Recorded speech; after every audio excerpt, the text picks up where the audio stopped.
যদি সন্মুখৰ ব্যক্তিজনে সম্পৰ্কটোত থাকিব নিবিচাৰে তেতিয়াহ'লে সেই সম্পৰ্কটো ভাঙি পেলোৱাই ভাল। দুখ লাগে হয় যিমানে কি নহওক, কিন্তু কিছুমান কথা পাহৰি যোৱাটোৱেই আমাৰ কাৰণে ভাল। যোৱা মানুহজনক যাব দিব লাগে, তেওঁক ধৰি ৰাখিব নালাগে। যদি আজি তেওঁক ধৰি ৰখা ন, তেওঁ কাইলৈ হ'লেও গুচি যাবই। জীৱনত দুটা বস্তুৰ লগত কেতিয়াও নেখেলিবা, মিছা মানুহৰ লগত প্ৰেম আৰু সঁচা মানুহৰ লগত গেম।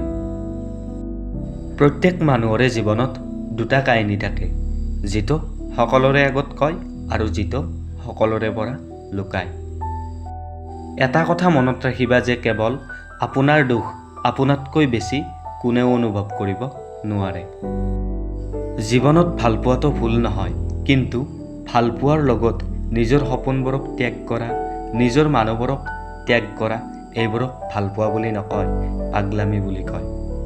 কিছুমান মানুহে জীৱনত দুখ সহ্য কৰি কৰি হাঁহিবলৈ নহয়, কান্দিবও এৰি দিয়ে। জীৱনত যাৰ পৰাই বেছি আশা কৰিবা, তেওঁৱেই তোমাক এদিন এৰি গুচি যাব। সেইকাৰণে যদি জীৱনত সুখী হৈ থাকিব বিচাৰা, তেতিয়াহ'লে জীৱনত কাৰো পৰা বেছি আশা নকৰিবা। জোখতকৈ বেছি ভৰসা সেইজন মানুহকে কৰিবা, যিজন ভৰসাৰ অধিকাৰী হয়। জীৱনৰ পৰাতো কিছুমান মানুহ বহুত সহজে গুচি যায়, কিন্তু মনৰ পৰা গুচি যাওঁতে বহুত সময় লাগে। আপুনি আপোনাৰ জীৱনত যাকেই নিজৰ আপোন বুলি ভাবিব, তেওঁৱে আপোনাক এদিন দেখুৱাই দিব যে তেওঁ আপোনাৰ নিজৰ আপোন কেতিয়াও নাছিল।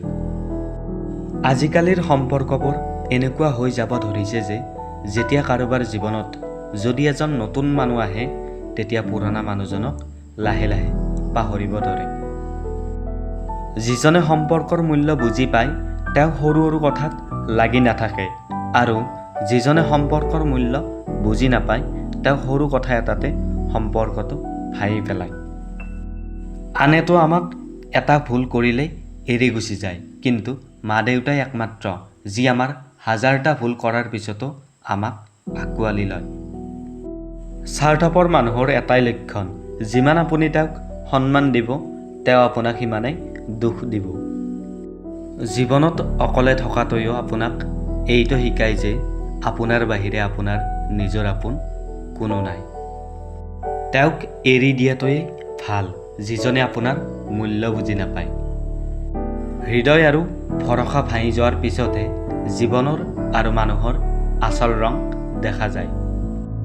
জীৱনত ভৰসা কৰিবা, কিন্তু কাৰোবাৰ ভৰসাৰ আশাত বহি কেতিয়াও নাথাকিবা।